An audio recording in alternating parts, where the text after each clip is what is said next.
अस्सलामुअलैकुम दोस्तों और साथियों, उम्मीद है आप लोग खैरियत से होंगे। ये वीडियो इस बारे में है कि बहुत सारे लोग ऐसा मल्टी वाइटामिन्स ले रहे होते हैं जिसके अंदर विटामिन ई भी शामिल होता है और ख़ुसूसी तौर पे 200 मिलीग्राम और 400 मिलीग्राम के अलहदा से विटामिन ई की टैबलेट और कैप्सूल्स आते हैं।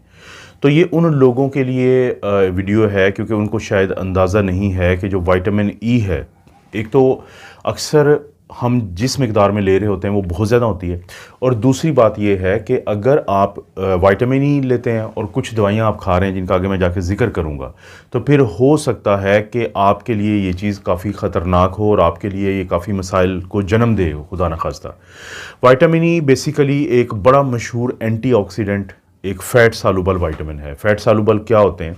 ADEK, ये जो विटामिन है, ये जब आप कोई फ़ैट वाली चीज़ लेते हैं, जैसे दूध लेते हैं, मक्खन लेते हैं, तो उस वक़्त ये ज़्यादा आपके जिस्म का हिस्सा बनते हैं। तो यही वजह है कि वो लोग जिनका पित्ता निकला हुआ होता है, तो उनके लिए मुश्किल होता है कि उनके अंदर विटामिन ई की कमी जो है वो ना हो, तो अक्सर कमी हो जाती है। विटामिन ई हमारे जिगर में जाता है जब हम मुख्तलिफ़ किस्म की चीज़ें खाते हैं, तो उसके बाद हमारा जिगर एक काम करता है। ये 6 किस्म का विटामिन ई होता है, 8 किस्म का। तो उन 8 किस्म में से सिर्फ एक किस्म, जिसको अल्फ़ा टोकोफिरोल हम कहते हैं, उसको इजाज़त देता है कि हमारे खून में जाए और वो काम करे जिसके लिए विटामिन ई मशहूर है, यानी एंटीऑक्सीडेशन। एंटीऑक्सीडेशन जो है, आप अक्सर मेरी वीडियोज़ में सुनते रहते हैं।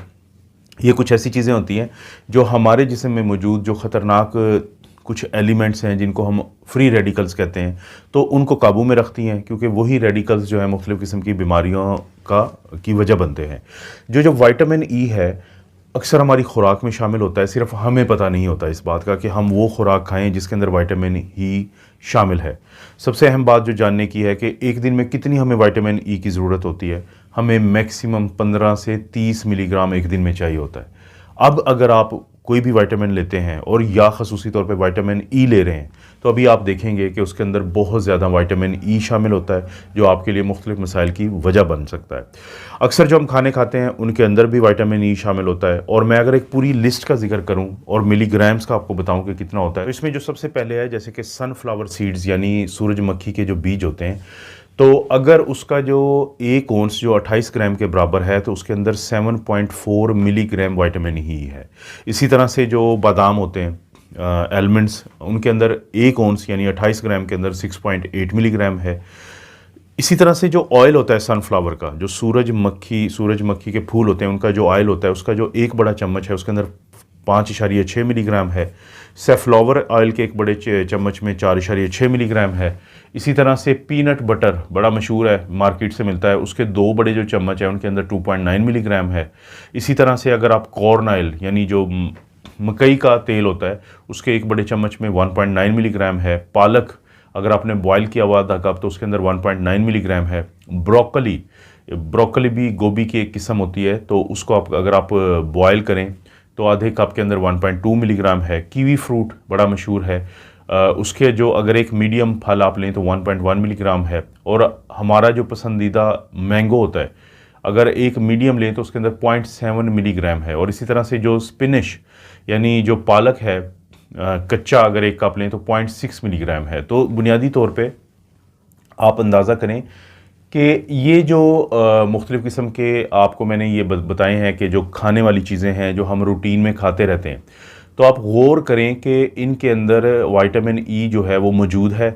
और विटामिन ई, ये जो विटामिन ई है, ये उसके बाद जाता है हमारे जिगर में, और उसमें से जो अच्छे वाला विटामिन है, उसको विटामिन ई है, उसको हमारा जो जिगर है वो हमें हमारे खून में दे देता है, और बाकी को वो साइड पे कर देता है, यानी एक्सक्रीट कर देता है।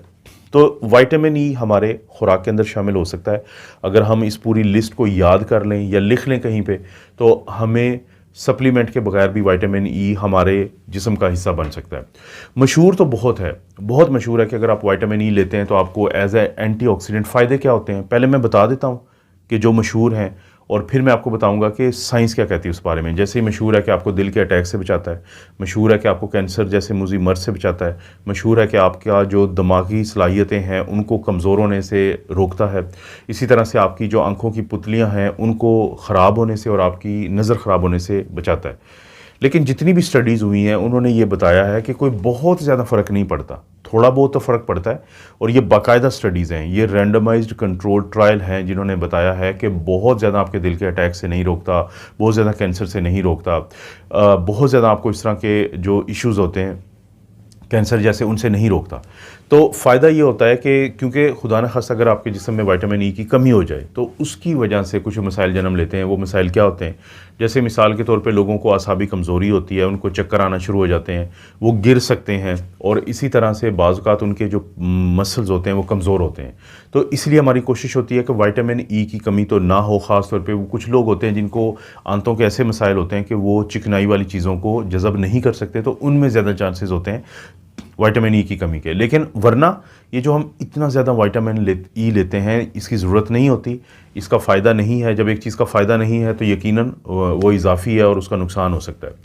और अब मैं कुछ लोगों के बारे में बताऊंगा कि उन लोगों को ख़ुसूसी तौर पे अपने डॉक्टर से बात करनी चाहिए कि क्या वो उनको विटामिन ई लेना भी चाहिए या नहीं लेना चाहिए। मिसाल के तौर पे वो लोग जो ले रहे होते हैं खून पतला करने वाली दवाइयाँ, जिसको हम एंटीकोएगुलेंट कहते हैं, या एंटी प्लेटलेट्स लेते हैं जैसे डिस्प्रिन वगैरह, ये अक्सर वो लोग होते हैं जिनको दिल का पहले से कोई मसला हुआ या इसी तरह से जिनको कोई फालिज का अटैक हुआ। लेकिन मसला क्या है? मसला ये है कि विटामिन ई के अंदर भी ये सलाहियत है कि ये खून पतला कर देती है, ख़ास तौर पे उन लोगों में जिनमें पहले से विटामिन के की भी कमी हो। तो उस सूरत में खुदा न खास्ता देखा गया कि विटामिन ई लेने वाले जो लोग हैं, अगर वो खून पतला करने वाली दवाइयाँ भी ले रहे हैं तो उनको ब्रेन हैमरेज हो सकता है। तो उनको बहुत ज़रूरी है कि वो मोहतात रहें। उसके बाद है कुछ दवाइयाँ होती हैं जिसको हम सिमवास्टैटिन और नायासिन कहते हैं। ये कोलेस्ट्रॉल की दवाइयाँ होती हैं, कोलेस्ट्रॉल को बेहतर करने वाली दवाइयाँ होती हैं, और हमारा जो HDL होता है, हाई डेंसिटी लिपोप्रोटीन, उसको बढ़ाने वाली होती है। लेकिन होता ये है कि अगर आप साथ विटामिन ई भी लेते हैं तो HDL जो अच्छे वाला कोलेस्ट्रॉल है उसको ये दवाइयाँ जब बढ़ाने की कोशिश करती हैं तो वो उसमें रुकावट डालता है विटामिन ई, जिसकी वजह से कहा जाता है कि आपको फिर अगर आप ये चीज़ ले रहे हैं तो अपने डॉक्टर से मशवरा करें ताकि विटामिन ई आप कम से कम लें। इसी तरह से तीसरी जो कैटेगरी है वो लोग हैं जिनकी कीमोथेरेपी या रेडियोथेरेपी होती है। यानी ये वो लोग हैं जो कैंसर का शिकार होते हैं। जब इनकी रेडियोथेरेपी और कीमोथेरेपी होती है तो जो विटामिन ई है, क्योंकि वो एज एंटीऑक्सीडेंट काम करता है, वो फिर इस अमल के अंदर जो रेडियोथेरेपी और कीमोथेरेपी का अमल है तो उसके अंदर रुकावट डालता है और ये दवाइयाँ फिर प्रॉपर काम नहीं करती। तो ये तीन तो ख़ास तौर पे वो लोग हैं जिनको विटामिन ई के इस्तेमाल में बहुत मोहतात होना चाहिए। अगर आप कोई मल्टी विटामिन इस्तेमाल करते हैं तो अभी देखें उसके अंदर कितना विटामिन ई है, कहीं ये तो ना हो कि आप ज़्यादा ले रहे हो। और इसी तरह से अगर आप विटामिन ई का जो टैबलेट या कैप्सूल है वो तो ऑलरेडी उसके अंदर बहुत ज़्यादा होता है, तो ज़रूर अपने डॉक्टर से मशवरा कर लें, क्योंकि इसके बहुत ज़्यादा फ़ायदे नहीं हैं लेकिन बहुत इसको लोग ख़ास तौर पे डर्माटोलॉजिस्ट भी दे रहे होते हैं और भी बहुत सारे लोग दे रहे होते हैं, लेकिन इसका बहुत ज़्यादा फ़ायदा देखने में नहीं आया। दोस्तों, आपको पता है इस चैनल पर छोटी मोटी इस तरह की वीडियोज़ मिलती रहती हैं। बाकायदगी से वीडियो को लाइक करें, चैनल को नहीं किया सब्सक्राइब तो ज़रूर कर लें। कोई वीडियो अच्छी लगती है तो उसको नीचे शेयर के ऑप्शन से कॉपी करें लिंक को और कहीं पे भी शेयर कर दें। आप अपना और अपनी फैमिली का ख्याल रखें। अल्लाह ताला आपको और आपकी फैमिली को हर किस्म की बुराई, बीमारी और आजमाइश से महफूज रखें।